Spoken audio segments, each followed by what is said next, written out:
5億円もらえるけど会社が爆発するボタン押す。喜んで連打連打連打連打。かなりでかい企業やスポンサーが爆破したところで大して影響ないやろ。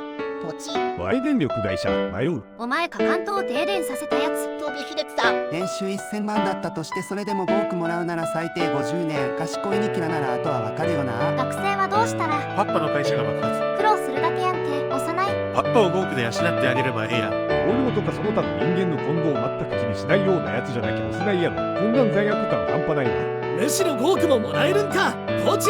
なん